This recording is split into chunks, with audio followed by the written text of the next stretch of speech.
Assalamualaikum warahmatullahi wabarakatuh. Apa kabar Anda semua? Semoga selalu dalam keadaan sehat walafiat. Ini ya, semangat kita datang hadapan Anda ini dalam lebih pagi sekarang ya, supaya lebih fresh, lebih segar. Jadi kita bisa ngobrol enak. Kalau ngajak Anda ngobrol di obrolan membaca berita di balik berita dari dapur redaksi Forum News Network of the Record bersama dengan saya Hersudun Arif. Dan saya Agi Beta, senang sekali kembali menjumpai Anda untuk ngobrol-ngobrol berbagai hal yang aktual ya Mas Hersu. Apa nih Mas Hersu yang mau kita obrolin duluan nih? Ya, saya jujur aja penasaran itu dengan soal wacana ganja untuk medis ya. Yang kemarin mulai ramai karena muncul ada seorang ibu yang mendorong kereta anaknya itu di Car Free di Jakarta ya, mengkampanyekan untuk ganja untuk medis gitu ya. Dan ternyata dalam beberapa hari ini kemudian itu mendapat respon yang luar biasa. Pimpinan DPR sudah mulai bertemu dengan si ibu siapa namanya Pak? Ibu Santi ya kalau nggak salah ya. Ya. Terus kemudian Wapres juga mendorong agar MUI segera mengkaji ini dari sisi apakah mungkin dilegalkan, kemudian PBNU juga sudah melakukan itu. Saya kira ini sangat menarik ya, karena kenapa kemudian tiba-tiba sekarang ini kan wacana yang sebenarnya sudah cukup lama. Kenapa sekarang semua tiba-tiba tidak cepat itu? Apakah karena ada pengaruh dari dunia internasional, terutama negara ASEAN seperti Thailand yang sudah mulai melegalkan itu? Saya kira itu topik yang cukup menarik, Mbak. Terus Holy Wing, saya kira Holy Wing ini, tapi Holy Wing ini kelihatannya sudah mulai ditarik ke arah isu politik ya, ketimbang isu soal penistaan agamanya dan isu perizinannya. Sebenarnya kan soalnya ini karena kita tidak kaget karena yang melakukan adalah Anies Baswedan. Padahal sebenarnya penutupan ini ternyata tidak hanya terjadi di Jakarta, di kota-kota lain, misalnya Surabaya juga dilakukan, di tempat-tempat lain juga dilakukan penutupan. Tapi pasti yang akan digoreng adalah fokus yang terjadi di Jakarta. Saya kira itu topik yang cukup menarik. Ada isu lain, Mbak? Mungkin demo mahasiswa ya mulai bergerak ya Mas Hersu. Ya.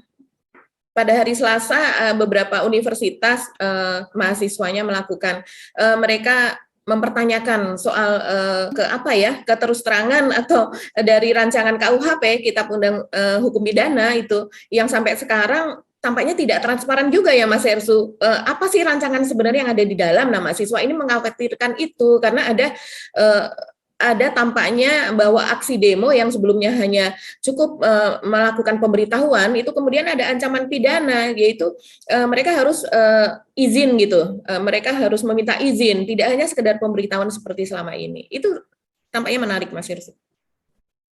Kita omongin 3 topik itu aja sudah sangat-sangat panjang ya.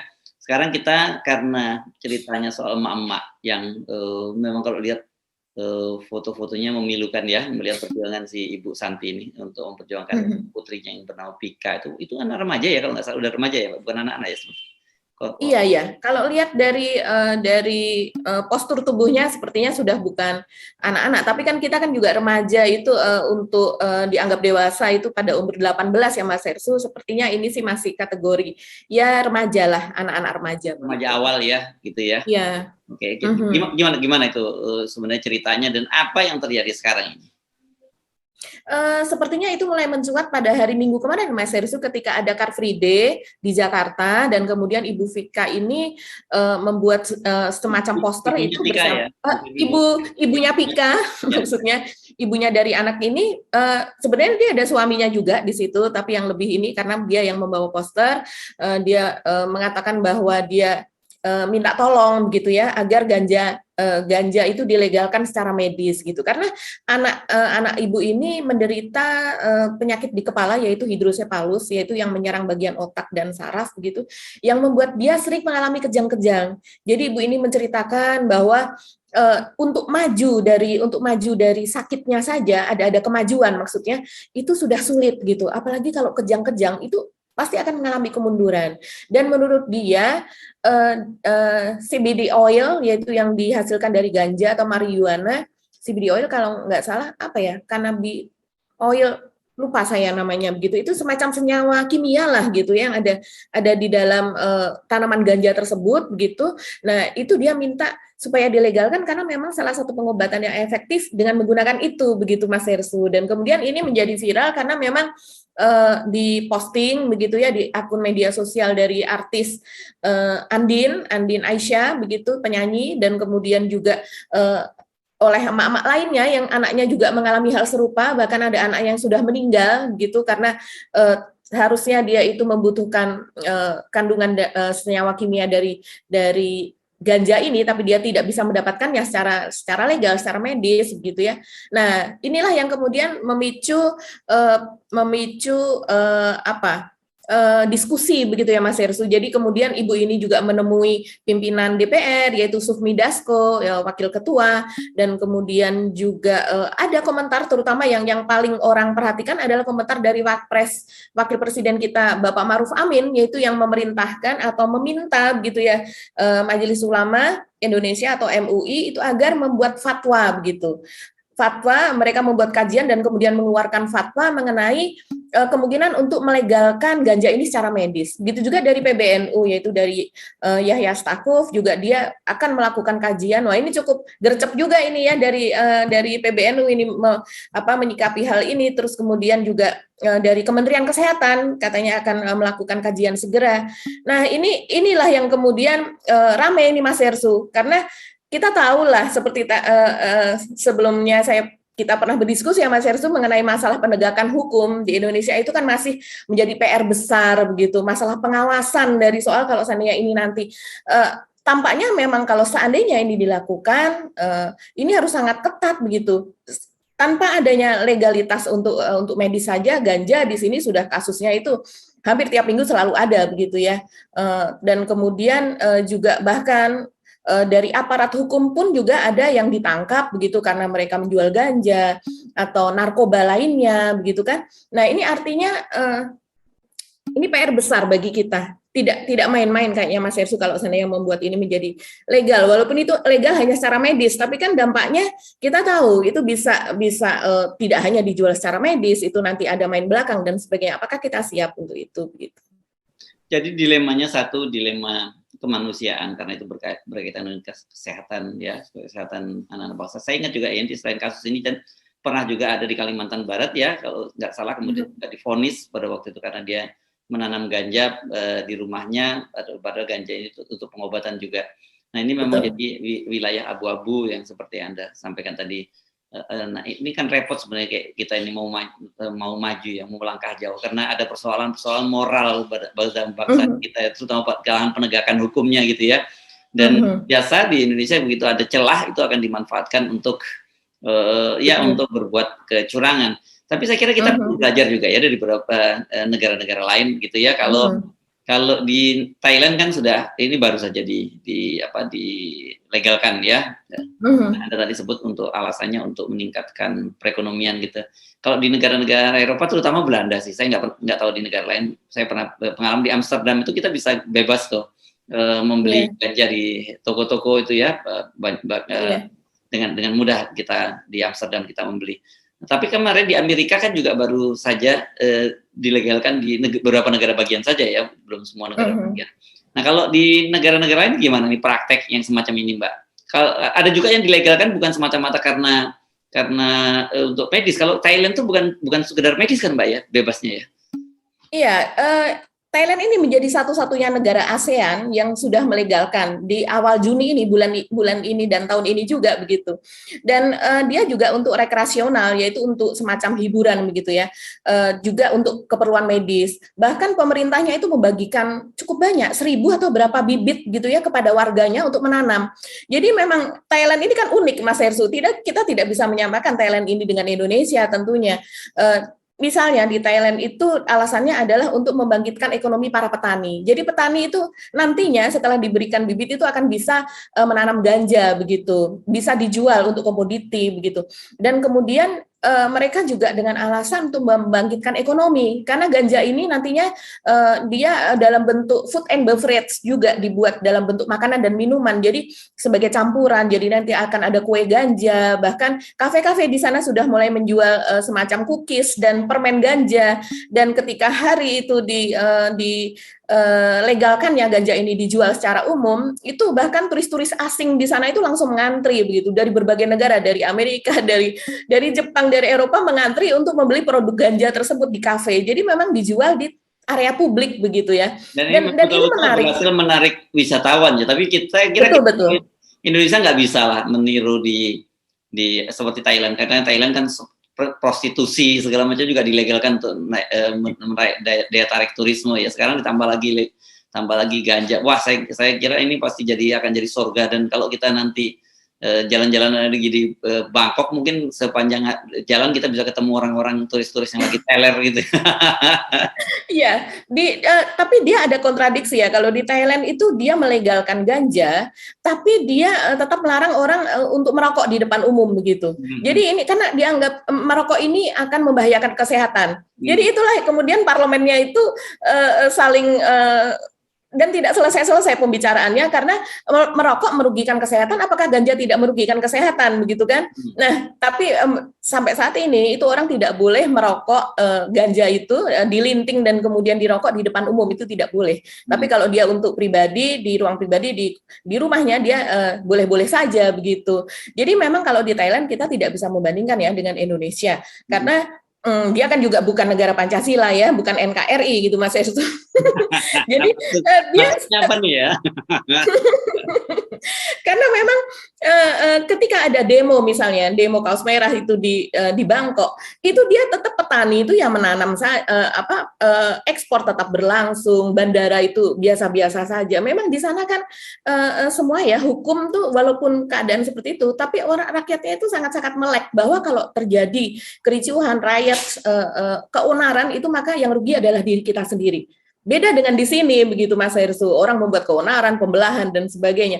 Dan kita pun juga harus mikir sih, kalau saya sebagai ibu-ibu nih ya Mas Hersu, negara tetangga kita yang melegalkan mungkin adalah Australia, tapi Australia ternyata hanya di ibu kota saja, di Canberra, itu pun untuk keperluan medis dan pribadi, begitu, bukan sama sekali bukan untuk rekreasi begitu ya. Dan kemudian juga Singapura tidak, Malaysia juga tidak. Singapura adalah surga negara dia. Malaysia dan Singapura ini kalau soal narkotika sangat keras banget ini. Sangat-sangat keras, dan padahal mereka sudah menjadi wisata kesehatan ya, artinya orang untuk berobat itu ke Singapura dan kemudian ke Malaysia, misalnya ke Penang begitu ya, di mana itu peredaran obat di sana kan pasti sangat-sangat tinggi begitu, tapi itu juga tidak dipakai sebagai salah satu alternatif di sana begitu, terutama Singapura, karena dia segala macam yang misalnya orang berkumpul saja sudah dicurigai, ini ada suratnya, ada izinnya dan sebagainya, boleh berkumpul berapa orang saja, karena mereka negaranya sangat-sangat harus safe gitu dari kemungkinan hal-hal yang tidak diinginkan, apalagi kalau seandainya ada pelegalan ganja. Saya rasa Singapura sih tidak akan gitu ya Mas Hersu. Walaupun di sana hukum sudah berlaku, sangat pengawasan yang bisa sangat ketat begitu ya. Nah, ini yang kita pertanyakan, bukan masalah bahwa ini kan harus dikaji ya, bukan masalah harus ditentang, 100% ditentang, itu kan tidak. Tapi adalah masalah pengawasan ya kalau saya rasa sih Mas Hersu. Bagaimana nanti kalau seandainya ini sudah, kita tahu banyak undang-undang itu yang ditabrak, banyak peraturan yang juga ditabrak, begitu kan? Nah, di Indonesia ini kalau seandainya ada sedikit saja celah seperti itu, apakah bisa ya kita mengawasi, pemerintah mengawasi, aparat mengawasi, sementara penyalahgunaan narkoba itu juga tidak hanya dilakukan oleh rakyat, tapi juga oleh aparat, begitu. Ini saya kira sangat menarik wacananya, dan ini pasti akan menjadi perdebatan panjang ini dalam beberapa hari ke depan, karena Wapres sudah mulai minta untuk dikaji. Saya kira ini kan akan jadi wacana nasional, apalagi NU juga sudah mulai mendukung soal itu ya. Ini rame Mbak, dan pro kontra seperti biasa. Tapi saya kira posisi kita sebenarnya kalau soal kemanusiaan, soal untuk kesehatan, saya kira ya namanya obat-obatan itu mesti harus disupport ya. Tapi itu tadi concern kita adalah kita bagaimana agar pengawasan penegakan hukumnya itu jalan, dan yang ini jujur aja kita nggak bisa berharap terlalu banyak. Ya, semacam di Amerika saja yang negaranya sangat bebas liberal itu dari sekian jumlahnya berapa jumlah negara bagian di sana Mas Hersho itu hanya 15 negara bagian gitu yang sudah melegalkan itu pun dengan pengawasan. Ya, dari 51 negara hanya 15 yang melegalkan. Jadi populasinya belum terlalu banyak. Dan saya juga pernah nonton dokumenter juga di National Geographic gitu ya. Juga banyak sekali permainan dan jangan kaget ya ketika saya nonton di National Geographic itu ternyata ada mafia Cina juga yang udah mulai main soal menanam kebun ganja di sana di ganja liar nih di beberapa kawasan. Seingat saya waktu itu nggak salah di kawasan Texas atau mana itu mafia Cina udah main di sana. Kita bisa jadi juga nanti terjadi semacam itu kalau dilegalkan. Sementara Thailand kita tahu kan dia ada berdekatan dengan Myanmar, dengan Laos dan sebagainya dan wilayah yang disebut sebagai Golden Triangle gitu selama ini tempat peredaran narkoba. Oke, kita ganti topik ya, Mbak, ngomongin soal Holy Wing. Ya, Holy Wing ini rame ya hari ini. Soal hari ini kemarin ya hari Selasa ya 12 outlet dari Holy Wing itu ditutup di Jakarta kan. Ada 12 kalau nggak salah total itu sekarang 32 atau 36 ada yang menyebut ya, ada yang menyebut beda-beda ini angkanya total Holy Wing itu. Tapi yang jelas yang terbanyak di Jakarta dan ternyata Holy Wing ini juga sudah masuk ke kota-kota kecil ya, karena saya lihat di Bekasi juga sudah ada Holy Wing ya Mbak ya. Oh sudah, Holy Wing di Bekasi itu cukup besar Mas Hersho, ada di kawasan sekitar Sumarekon dan bahkan saya pada waktu disuntik vaksin itu lokasinya ketika itu kan ditutup ya, semua tempat hiburan dan restoran itu ditutup sehingga itu digunakan sebagai tempat vaksin. Nah, sempat saya, wah ini tempat vaksinnya enak sekali nih karena ada di dalam Holy Wings. Keren ya tempatnya memang ya. Ya, tempatnya memang seperti di tempat lain, tempatnya itu sangat luas, keren gitu ya. Dan kemudian tadinya ini sebenarnya Holy Wings ini kalau yang orang tidak pernah ke situ begitu ya, itu menyangka ini adalah restoran ayam goreng Mas Hersho karena ada wingsnya, ada sayap-sayapnya. Begitu. Tapi terus kemudian ya kita tahu itu adalah restoran tapi juga sebagai tempat hiburan begitu ya.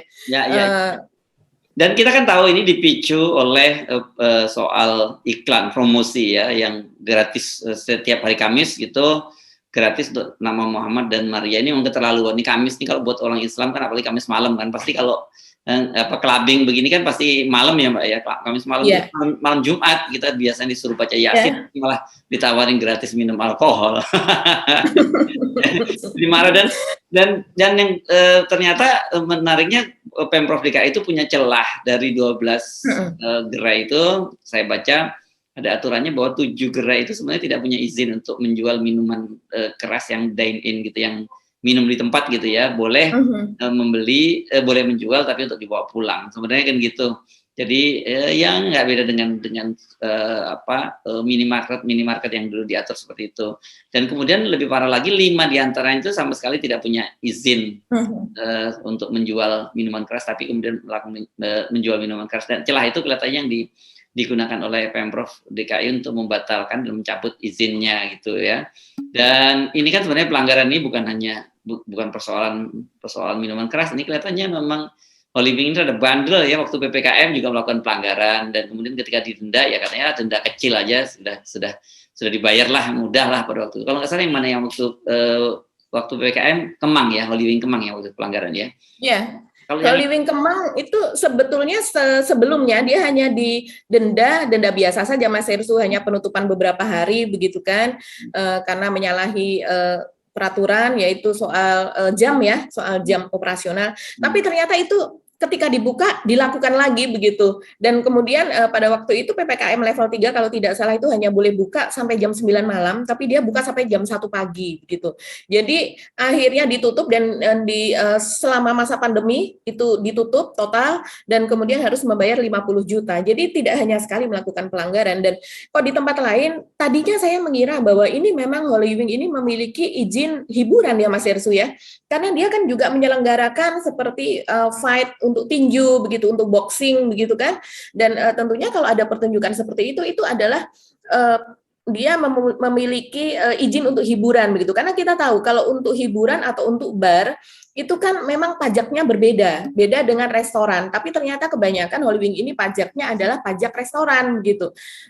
Makanya kemarin Hotman Paris yaitu sebagai salah satu owner dari Holywing mengatakan bahwa mereka memang punya pajak restoran begitu ya, tapi memang tidak jelas apakah punya pajak hiburan atau tidak. Tapi kemudian saya baca ini Mas Hersu dari Ketua Umum Asosiasi Hiburan Jakarta namanya Aspija, yaitu Hana Suryani, itu mempertanyakan tentang Holywings ini. Ternyata mereka sudah tahu nih teman-teman sesama pemilik tempat hiburan seperti itu begitu ya. Dan kemudian mereka ini mengatakan bahwa jumlah pajak untuk hiburan itu ternyata memang jauh lebih besar daripada pajak restoran.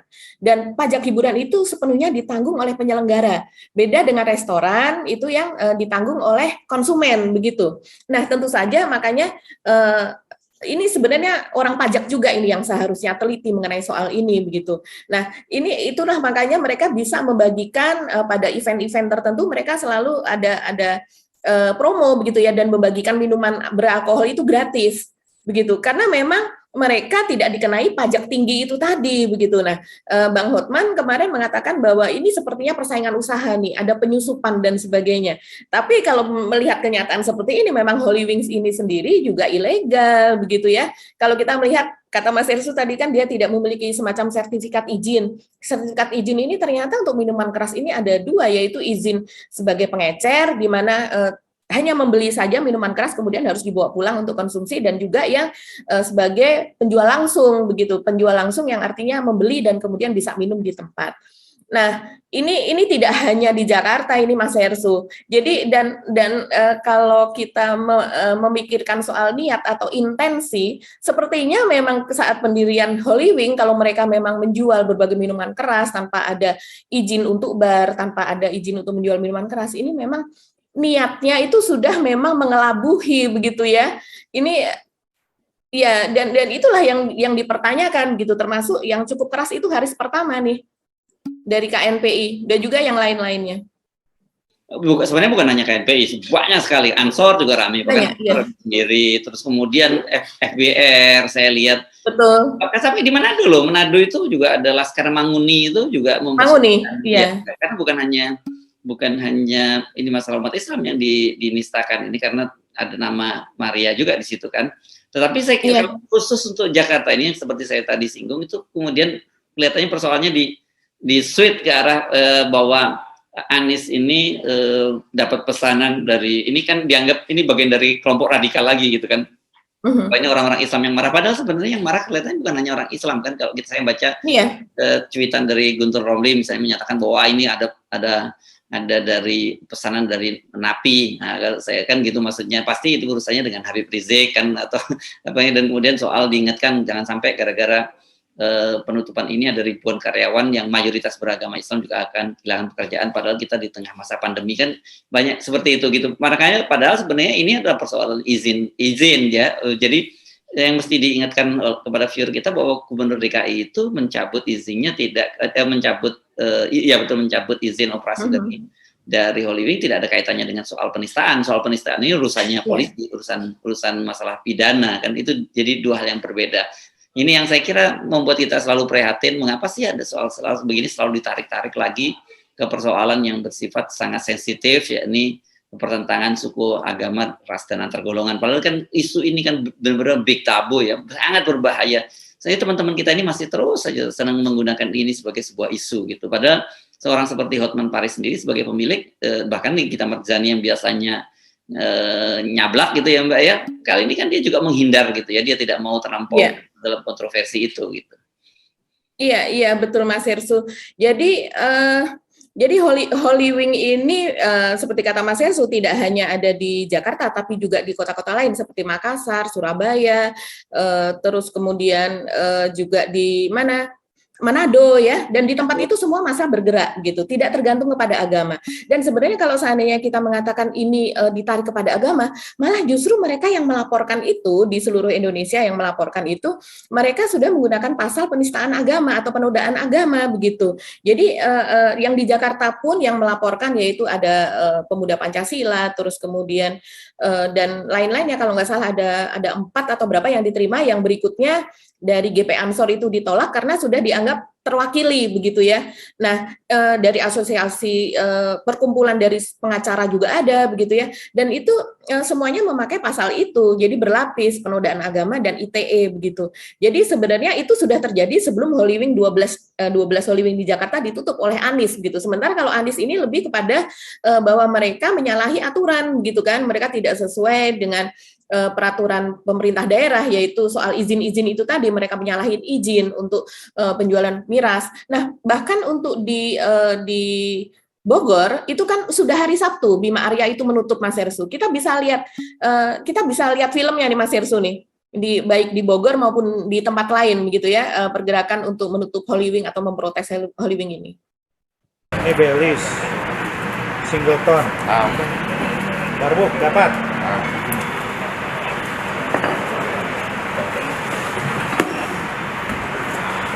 Ini melanggar perda.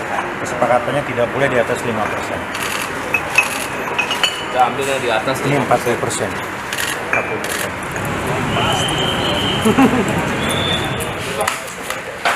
Itu dikunci. Dikunci, Pak. Hah? Dikunci, karena botolnya terlihat.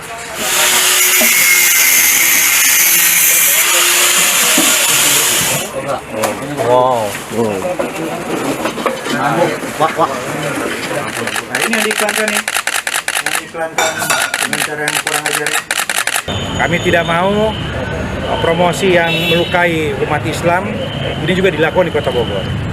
Kami tidak menemukan itu promosi di sini, tetapi dari pengecekan kami hari ini, kami sekaligus tadi mengecek bersama kawan Padandim, ini ditemukan alkohol di atas 5%, rata-rata 10%, rata-rata 40%. Hari ini Elvis yang terafiliasi dan Holy Wing Jakarta kami akan segel dalam jangka waktu 14 hari ke depan, sekaligus dibekukan IMB-nya.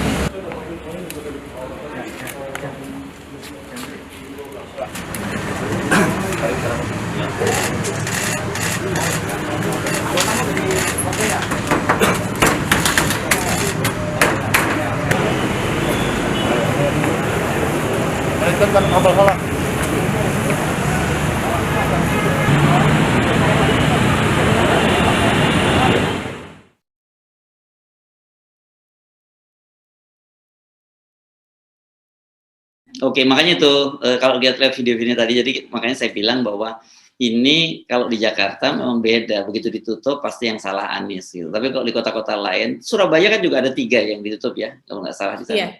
Itu iya betul, dan kebanyakan yang kita lihat gitu ya secara nyata itu karena memang diunggah di akun TikToknya aktivitas Bima Arya itu yang di Bogor, Mas Ersu. Itu kelihatan betul tadinya namanya adalah Holy Wing, kemudian diganti menjadi Cafe Elvis, dan ternyata itu masih segrup juga dengan Holy Wing.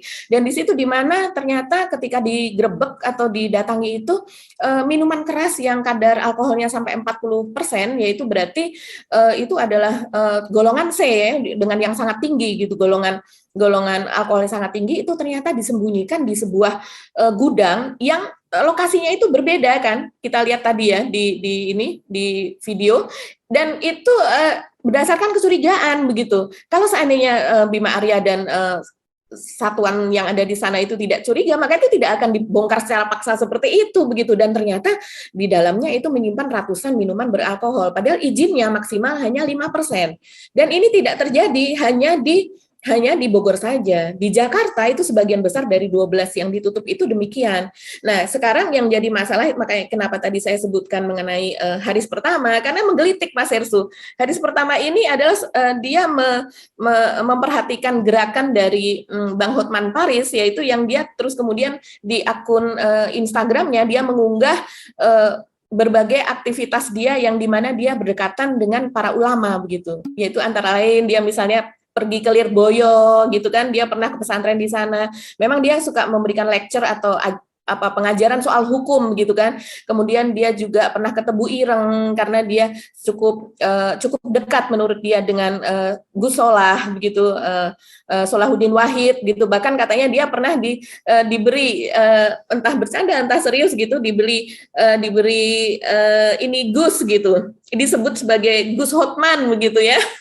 Dan kemudian dia juga aktivitas dia perekaman itu saya pun pernah melihat ya Mas Hersu, dia melakukan siaran langsung itu dengan Abdul Somad, Ustadz Abdul Somad. Itu sekitar tahun 2020 bulan Juni. Itu dia memang YouTube-nya itu kemudian diunggah juga di akun official UAS dan juga itu dia live di Instagramnya Bang Hotman. Dan di situ yang menarik adalah dia mengatakan, dia curhat ya ke Abdul Somad, ke Ustadz, bahwa saya merasa hidupnya tidak tenang begitu. Saya sebenarnya sudah ingin pensiun, tapi saya selalu tergoda. Setiap kali ada perkara ini yang memberikan keuntungan gitu ya, itu sekitar 2 miliar begitu. Ya cuan lah gitu. Terus kemudian ada lagi yang datang lagi itu sekitar 3 miliar begitu ya. Dan kemudian ya itu membuat dia tidak bisa lepas dari kegiatannya dia, padahal dia sudah ingin lepas dari situ. Nah, itu bagaimana caranya? Kurang lebih begitu. Jadi itu kemudian potongan-potongan itu diunggah lagi oleh Bang Hotman. Ya, Bang Hotman ini sebenarnya banyak yang simpati loh Mas Hersu sama dia begitu ya. Memang berbeda dengan Nikita Mirzani yang juga membeli saham itu kabarnya sampai 10 miliar dia membeli saham di Holy Wings ini gitu. Tapi kalau dia beberapa kali memang agak berseteru begitu ya dengan beberapa ulama, bahkan suka menyindir UAS, juga menyindir Ustadz Dasat Latif begitu ya dan Ustadz lainnya begitu. Kemarin soal UAS yang ditolak masuk Singapura itu dia juga memberi komentar yang cukup menohok lah begitulah ya. Jadi ini orang mungkin jadi tidak simpati ya karena memang latar belakangnya seperti itu begitu. Dan menjadi sorotan saat ini gitu. Ya, saya kira mesti proporsional kita melihat kasus Soliding ini ya, karena seperti saya sebut tadi ada 2 soal. Satu, penistaan agama itu masuk ke ranah pidana. Yang kedua itu soal perizinan, yaitu masalah administrasi yang ya saya kira itu nanti bisa segera diurus dan diselesaikan ke Pemprov DKI ya. Jangan dengan terlalu dramatis bahwa ada orang pengangguran baru, enggak lah, itu soal saya kira kalau izin-izinnya diperbarui kemudian memenuhi ketentuan regulasi semuanya udah bakal beres ya. Kita pasti berempati lah kepada mereka-mereka yang kehilangan pekerjaan di tengah situasi yang sulit seperti saat ini ya. Tadi ya, tapi ini seperti 2 mata uang Mas Hersu. Kalau seandainya seperti Nikita Mirzani mengatakan, ya kami ini tapi memiliki 2.850 karyawan Muslim. Bagaimana kalau mereka kehilangan pekerjaan? Tapi itu kan dari segi pekerjaan atau duniawinya ya. Kalau dari segi akidah, justru dengan menutup kegiatan itu, justru menyelamatkan para karyawan tersebut dari pekerjaan yang tidak baik begitu kan. Jadi kita harus fair melihat itu dari berbagai sisi begitu. Ya, oke. Jadi apa tadi isu satu lagi yang kita mau bahas ya selain soal demo mahasiswa mungkin ya. Mahasiswa mulai bergerak nih. Kemarin ya udah mulai bergerak ya, memang sesuai dengan janji tanggal 28 ya. Mereka bergerak ya, Mbak ya. Nah, ini video-videonya banyak ya, kita bisa tonton dulu deh videonya ya. Oke.